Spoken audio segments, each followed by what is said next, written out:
2016 Republican presidential nominee Donald Trump is with us.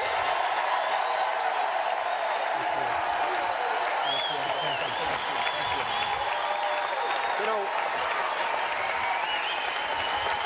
I watched very closely your speech yesterday, and you were very, very frank, and you talked about this being literally this death, ideology of death must be stopped. You talked about San Bernardino, you talked about Orlando, you talked about Chattanooga, you talked about Paris, France, Germany, Belgium, all of this terror. That's just from the summer. Is this a war, a clash of civilizations? Absolutely it is, and we're not taking it to them, and we have to take it to them. You know, I didn't want to go into Iraq. I said now I was a civilian, so I would say not too many people cared what I wanted to do, but that was a terrible mistake. Our terrible mistake number two was getting out the way we got out. President Obama, Hillary Clinton, the way they got out was absolutely insane.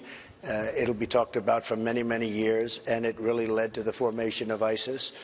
We have problems in this country. We're letting thousands and thousands of people come into our country. We have no idea who they are, where they come from. There's no paperwork. Nobody knows what they're doing, and they're coming in by the thousands. And Hillary Clinton, it was announced recently that she wants to allow 550% more coming into our country from Syria, from the migration, than Obama's allowing to come in. You said yesterday, anyone who cannot name our enemy is not fit to lead this country. Anyone who cannot condemn the hatred, the oppression, the violence of radical Islam lacks the moral clarity to serve as our president.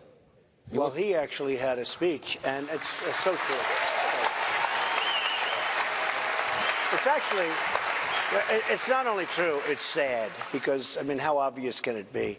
You look at what's going on, World Trade Center, you look at San Bernardino, you look at so many different things. You look at Nice just recently. I have friends, they won't go to France anymore. They love France. They love the City of Lights, Paris. They loved Paris. And I say to them, how was France this summer? Oh, we don't go there anymore. France is no longer France. And we're going to do the same thing to our country, Sean. So we can't allow it to happen. And I have as big a heart as anybody. We take care of people. We'll build safe zones over in Syria. We'll do something. We have to have the Gulf states pay for it, because the Gulf states have made nothing but money. In other words, the refugees, you'll help them. You'll give food, water, medicine, supplies, baby formula. But it'll be a safe zone that's protected and not bring them here. 100%. 100%. And we have to. Let me ask you this. I know it was deemed controversial when you said that the founder of ISIS is Obama and the co-founder is Hillary. But yesterday you went into a lot of detail. You and I actually, I remember debating you because I did support Iraq, but I didn't support leaving early without finishing the job. We had so many Americans bleed and die and risk their lives for Mosul, Baghdad, Fallujah, Ramadi, and Tikrit. They won those cities. Right. And you talked about, even though you were opposed to it, you were opposed to leaving. Well, look, I said one thing right from the beginning. I wanted to get out. We should have never been there, and I wanted to get out. And I've been against it ever since. I mean, you can look back to 2004, 2003. In fact, on Neil Cavuto's show, before the war started, I said, let's not do it. We have other things we have to do, including fix our economy, which was a mess, okay, to put it mildly. But the way we got out was ridiculous. But I've been saying something ever since I've known you. Keep the oil. Have I said that? Yes. Keep the oil. Keep the oil. And I said, when we went in, you know, the old days, to the victor belong the spoils. I don't call it a victory. It's no victory. But certainly militarily, we wiped them out. But I said, keep the oil. And take the money and some of it give to the families of the soldiers who died, give it to the wounded warriors, give it to the people that have been hurt so badly in that war. And it would be, by the way, that would be such a small part of the money, and the rest we use to pay ourselves. Well, it becomes the lifeblood of how they fight terror now. Right. It's funding them. What I'm saying is keep the oil. Now, if they would have done that, there would be no ISIS. I said keep the oil. And I think most of the audience has heard me say it 200 times. I mean, every time practically somebody is. So I wanted to get out, but I wanted to keep the oil. So by nature, that means you're staying in because you're going to have to guard the oil, et cetera, et cetera. But that oil is very prized oil, believe me. We have the same problem in Libya right now. We did the stupid attacks on Libya, and we got nothing out of it, and ISIS has taken over the oil, and it's some of the finest oil in the world. You said it's time for a new approach, but you're also against sending in ground troops. And this enemy is different from any other enemy. And you mentioned our history of defeating fascism and Nazism and communism and Imperial Japan, and you talked all about that. How do you defeat ISIS if you don't have ground troops? So when I was young and went to school, I had always heard we never lost this country. We never lost a war. You know, World War I, World War II, we just didn't lose wars. And since then, I mean, when you think of it, you look at Vietnam, you look at this mess that we're in right now, all of the money spent on this, I mean, so sad. Trillions of dollars. I used to say $2 trillion in Iraq, but that was years ago. I mean, I've been saying that for so long. Nobody even knows what it is. In the meantime, our country's going to hell. Our infrastructure is terrible. Our roads, our bridges, our tunnels, our schools, our hospitals, we're becoming like a third world country. We're spending our money over there. With all of that being said, you have an enemy that wants to do serious harm to us, okay, beyond what anyone's ever seen. This is like medieval times. You know what I'd like, one question I'd like Hillary Clinton and Barack Obama asked? I've seen the beheading videos. Have any of you taken the time?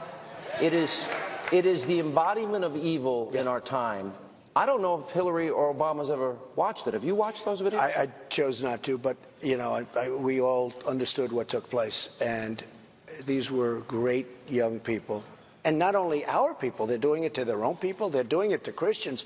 If you're a Christian in the Middle East and they have you, it's very likely that's going to happen. The point is, they want to do serious harm. We have to take them out. We have to take them out very, very swiftly and viciously if necessary. Now, if there's no ground troops, though, you know, you did say a couple other things. You said the era of nation building is over, and it's going to come to a quick end, and you're saying it'll come to a quick end. That will mean bombing on at a very high level. And every time that happens, you know what the media is going to do is they're going to find the one area where there is collateral damage, which sadly happens in every war. We've been a compassionate nation. How do you do it? General collateral damage and win. Right. General Flynn and other of the generals, these are great people. And I ask them all the time, if you were given your head, because right now they're fighting a politically correct war, if you were given your head, just you go and you got to get them out, how long would it take? I'll tell you what, they are telling me they could do the job very, very rapidly. Now, very rapidly is longer than you would like, but they could get the job done and get it done with precision and get it done. We have no choice, Sean. We have no choice. We have to take them out. All right, stay right there. We're just getting things started. Now, we will have much more as we continue with Donald Trump right after the break.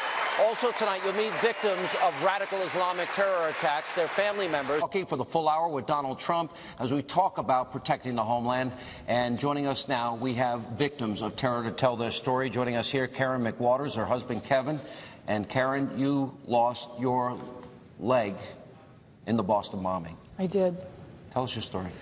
I went to see my husband Kevin run, and we got a nice spot right at the finish line. I was with a dear friend, Crystal, and we were all having a great time. The marathon's always a fun day and lots of celebration and fun.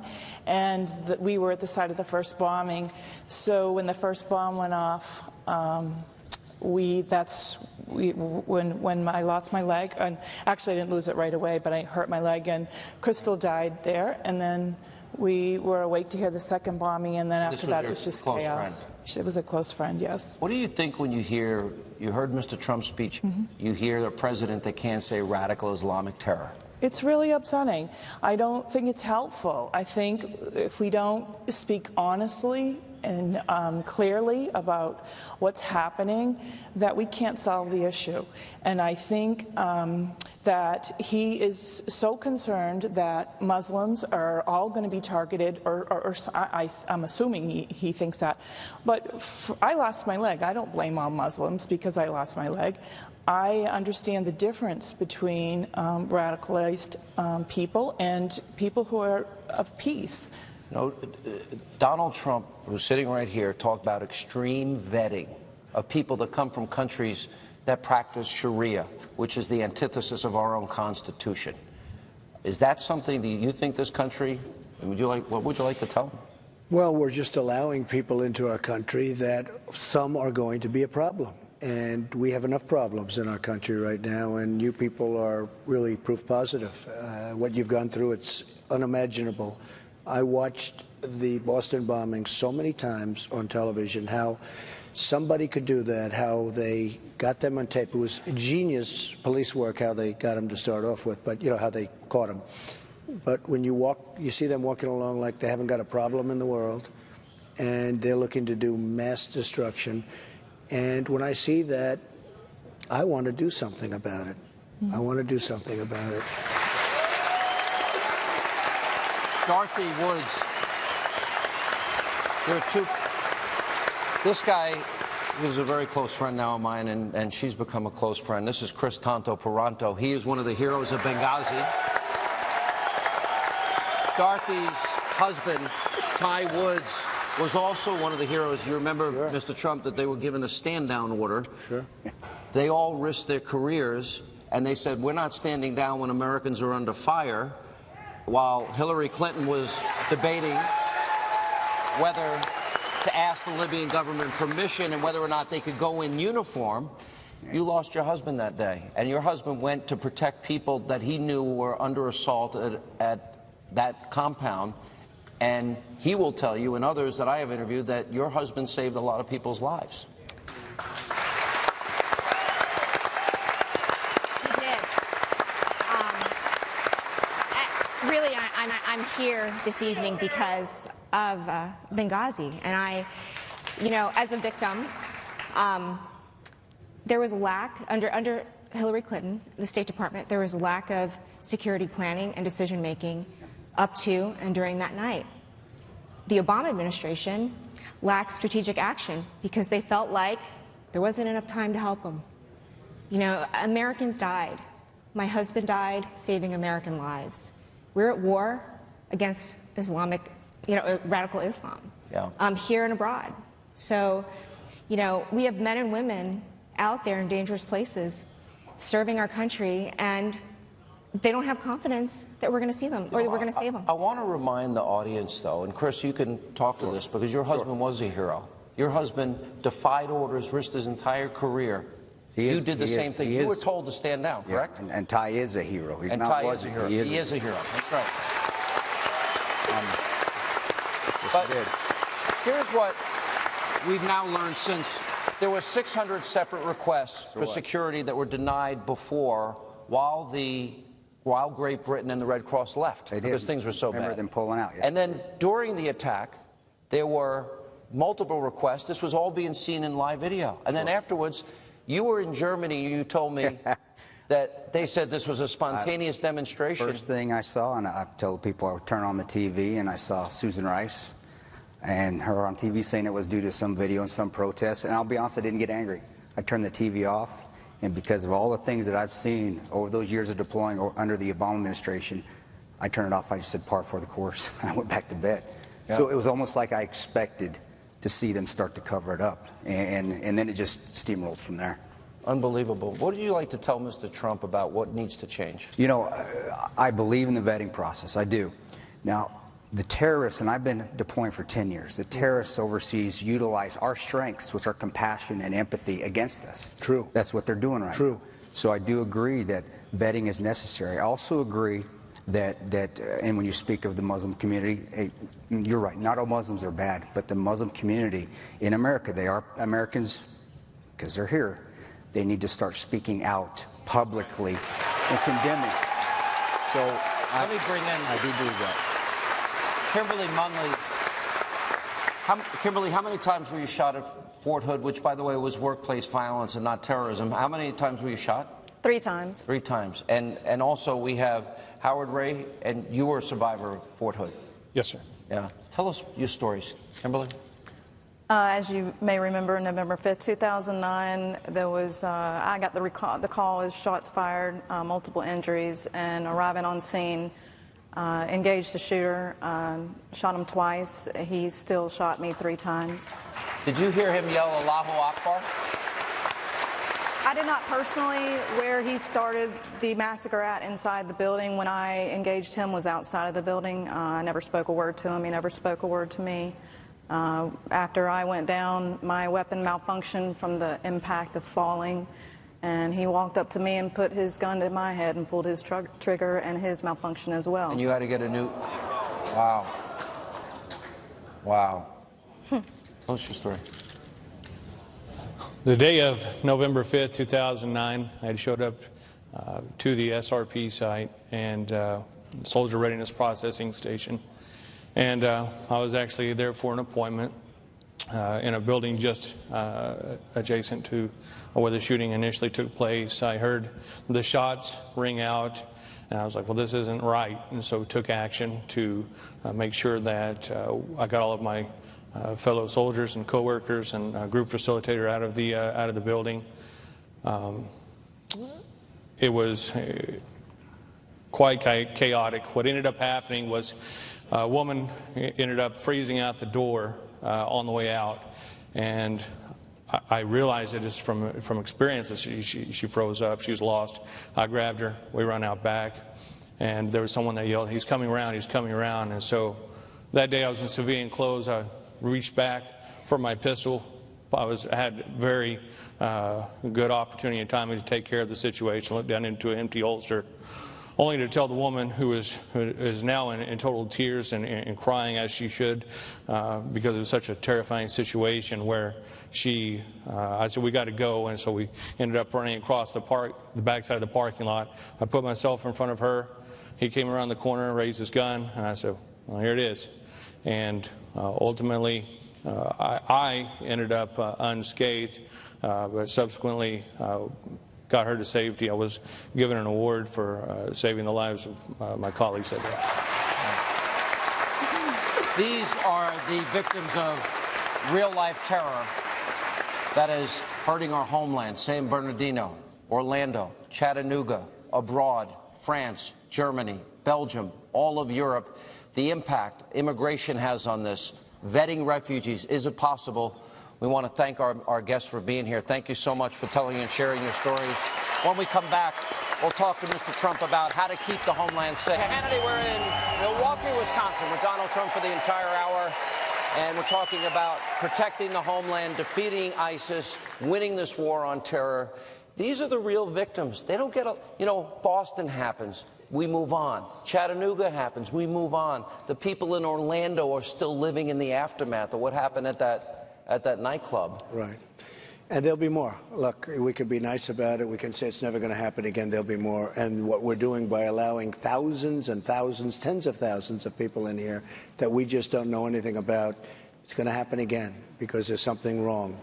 And until we figure it out, we have to stop it. And that was really a large part of the speech that I just... I want to get into that. I want to get into the extreme vetting in a minute. You're right where... don't worry. I know how to do my job. It's all right.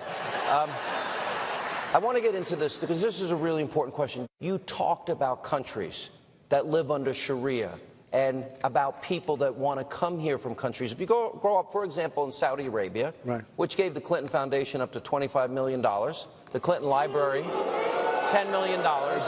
Okay. And I can't find any instances where Hillary criticized them.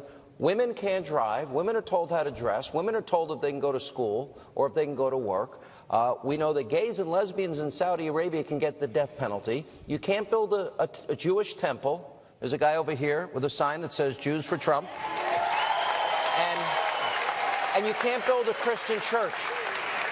Would you ever take money from a country that treats gays, lesbians, Jews, and Christians that way? Well, you don't want to do that. And women? If they knew about it, that would be one thing, and I assume they knew about it, big league, but certainly they know about it now, so maybe they can give the money back. I've actually called...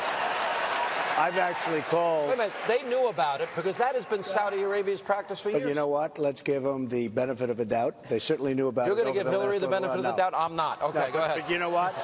You know what? Yeah. They should give the money back. And I've been saying this for a long time. They should give the money back. Should they give the money back? Yeah. What does it say, though? I guess there's your answer. What does it say, though? She claims to be the champion of women's rights and gay and lesbian rights and freedom of thought and religion. Well, you know, look, there's a whole big phony deal going on. And I have to say, when we were talking about Benghazi, the ad, I don't know if everybody remembers it. I remember it at 3 o'clock in the morning. Essentially, who do you want to be at that phone at 3 o'clock in the morning? We have some people. Oh, I'll be up. I will tell you that. She was not too effective. Well,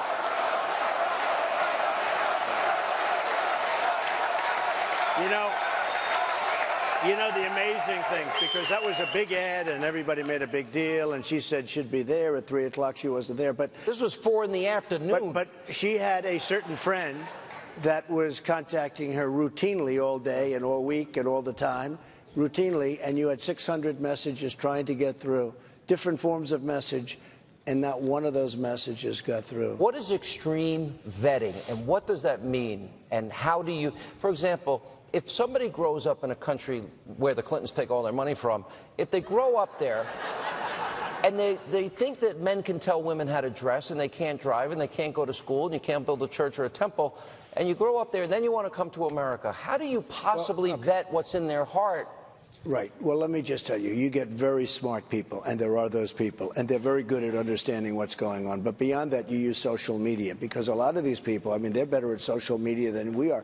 ISIS, if you look at what ISIS is doing with social, they're recruiting over the internet. And I also said we have to end that. We have to knock it out. We have to, you know, some people would say, oh, that's a terrible thing. We have to end that. But Sean, when you look at what's going on with the internet and how ISIS is using the internet and what they're doing to us, and then you have people in our country that say, oh, you can't do that. That's doing something so bad to us. Here we are, people, they want to blow us up. We have to be very careful. We have to take them out very swiftly, because weapons are getting stronger and stronger, meaner and meaner, and believe me, they want to come over here. Now, again, I was one that didn't want to go over there. But now you have no chance. Really, you have no choice. Now, one thing, when Obama announced when he's going out, and all they did is they sat back. I couldn't believe it. When I was watching this conference, and he was talking about getting out, and when they were getting out, I'm saying, I can't believe that he would say it. And even Hillary Clinton, when she talks about the different things she wants to, why can't we just be quiet and do the job? Why can't we be quiet? And you said you don't want to telegraph what... I don't want to telegraph. You don't want to telegraph. No, right, I don't want to telegraph. But when you talk about extreme vetting, and you did talk about in the Cold War, we did have ideological test screening, and this goes into your thinking. And how do you stop? How do you possibly know if somebody grows up under Sharia and these extreme viewpoints that are the antithesis of our constitutional... So when you look at San Bernardino, right, which was a horror show, she came in, she probably radicalized the husband. What a couple that was. That was a real beauty. Mm-hmm. So if they would have looked at social media, they would have seen that this woman was radicalized. We didn't look at social media. They just came in. They actually killed people that gave them a baby shower, a baby party. They had a child. The 14 people that were killed, they were at the party honoring the birth of their baby, and then they went in and they shot them all, killed them all. Look, there's something going on. It's a sick deal. It's beyond just normal. Let me follow up on Sean, this is a sick deal. Sick ideology. This is an advancement of a caliphate that wants worldwide either convert or die. Here's my question then. You pointed out that this guy, the father of this Orlando shooter, and he was smiling, as you said, right. And Hillary, and you talked about her stupidity and her weaknesses. And he has explained his radical views. What do we do when we find somebody that has extreme views? Do we throw them the hell out? I'd throw him out. If you look at him, I'd throw him out. You know? I looked at him, and you look, he's smiling. Yeah. He had the red cap on. I thought it was one of my caps. I said, no, it's tough. Make America great again. I don't think so. But he has the red cap. He's got a big smile on his face during the whole thing. He obviously liked what he heard, okay, from her. Look, we have to be so tough and so smart and so vigilant. And frankly, the Muslims have to help us, because they see what's going on in their community. We don't see it. They have to help us. And if they're not going to help us, they're to blame also. But In San Bernardino, they saw bombs laying around the apartment. They didn't want to say anything. People saw it, and they wanted to be, they called it racial profiling. We didn't want to call in because of racial profiling. In other words, a lawyer got to them and said, you got a problem here. You knew this was say racial profiling. But look, we have, whether it's racial profiling or politically correct, we better get smart. We are letting tens of thousands of people into our country. We don't know what the hell we're doing. And we can keep people like that safe. We got to take a break. We'll come back. We have more with Donald Trump. We're at the Pabst Theater. We're in Milwaukee, Wisconsin. That and more as Hannity continues. Islamic terrorism. By the way, they're the JV team. And, of course, they are contained, and they do not represent an existential threat to the United States of America. Those are the words of President Obama and candidate Hillary Clinton. We continue now with Donald Trump. We're in Milwaukee at the Pabst Theater. And also joining us is the author of the New York Times bestseller, Defeating Jihad, the Winnable War. Dr. Gorka is with us. He's the professor of strategy and irregular warfare at the Institute of World Politics at Marine University. You know, you just heard JV team, they're contained, they're not an existential threat. We see the victims that we interviewed earlier. What does the president and Hillary not understand about this evil in our time? Sean, they don't understand the reality. The war is real and the war is here. The war is here. The victims are here. This is a threat that is real and is escalating every day. ISIS makes between $2 and $4 million every 24 hours. It has captured territory larger than the UK, with 6 million people living on their territory, and has recruited 80,000 jihadis. And every 84 hours, there's another attack. Outside of your, so there's this hellhole in Iraq and Syria. Outside of the battle zone, every 84 hours since June, there's been a jihadi attack somewhere. Okay, Donald Trump, I know he gets beat up by the media, but he says he's going to have extreme vetting and he's going to build a wall. Who's going to pay for it?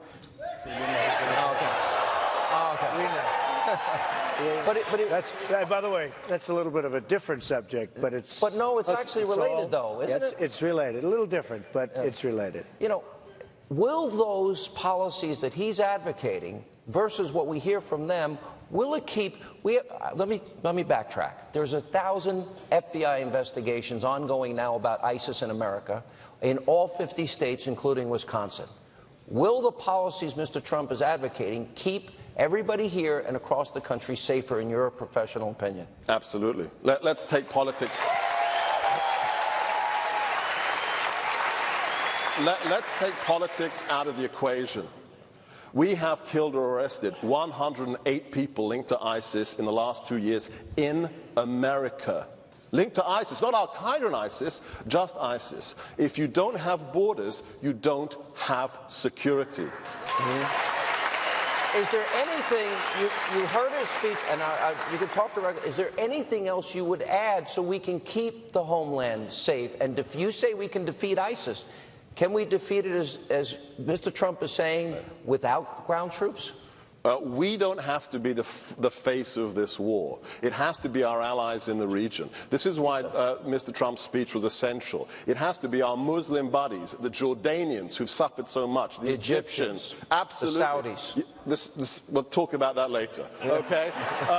It has to be the Jordanians, the Egyptians, who are the face of this war. Yeah. We can provide the training, the special forces advisors, but we don't need to be the face of this war. And the most important thing that Mr. Trump said, this is an ideological war like the Cold War. We have got to destroy the brand of jihad. How dangerous is the Syrian refugees? And is it a better idea? And I'm talking as if you're not here. Hi. Okay. No, but 550% increase that Hillary wants in Syrian refugees, you're offering to provide a safe zone, protected militarily. Paid for by somebody else. Paid for by other people. By the way, Obama did accumulate more debt than every other president before him combined. Doubled it. Doubled it. So, but you'd also provide food, water, medicine, supplies, cots, baby formula. Right. That sounds pretty liberal and compassionate. In Syria. Yeah. There are plenty of land, that I can tell you, but in Syria. And there's plenty of money.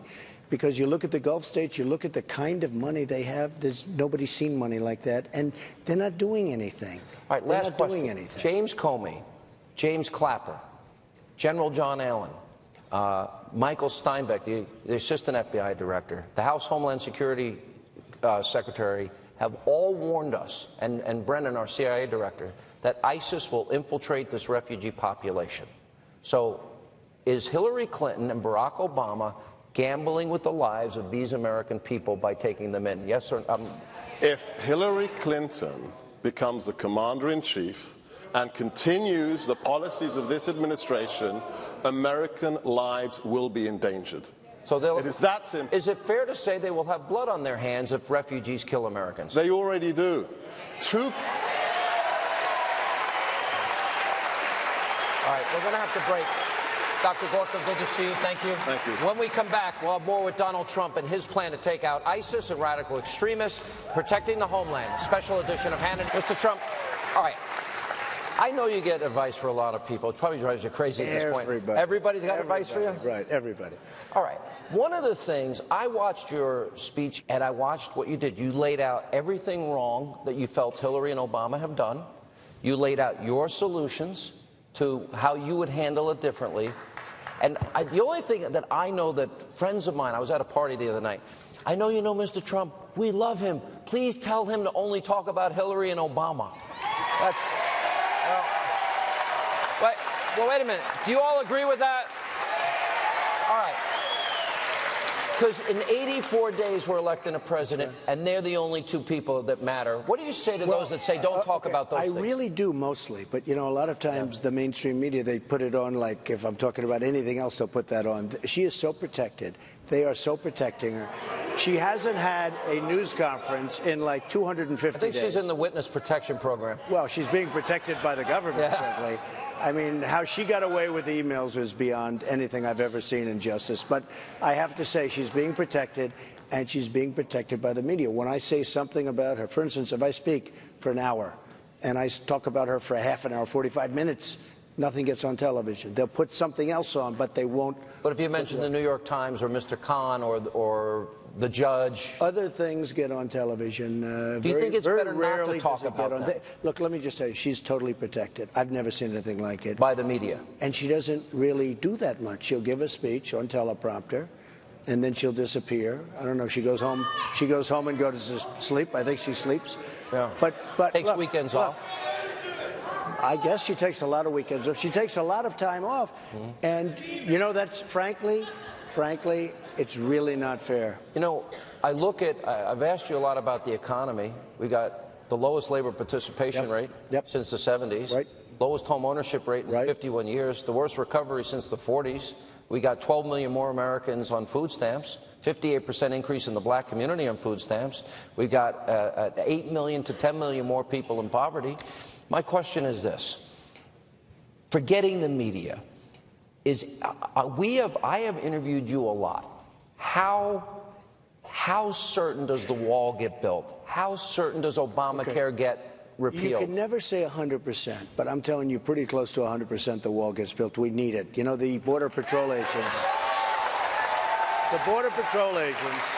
have endorsed me, along with Sheriff Joe and everyone else. But I'm running out of time. So when you say it gets built, and you will rebuild the military, that's a promise. We have to rebuild. It's all depleted. And you will send education back to the states. 100%. And you will make America energy independent. Can you do it in 4 years? It can be done faster than that. We have regulations that are absolutely destroying our energy. And will you appoint originalist justices like Scalia? Yeah, I've already announced who the 11 could be. I mean, I have 11 people from which to pick, and I want to get as close to Scalia as I can. And you will repeal Obamacare and protect our Second Amendment rights. Obamacare is dying of its own volition. If you look at what's going on with Obamacare, you saw what happened with Aetna.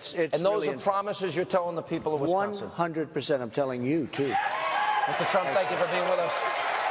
All right, unfortunately, that's all the time we have left this evening. As always, thank you for being with us. We will see you back here tomorrow night. Thank you, Wisconsin. Thank you, Milwaukee.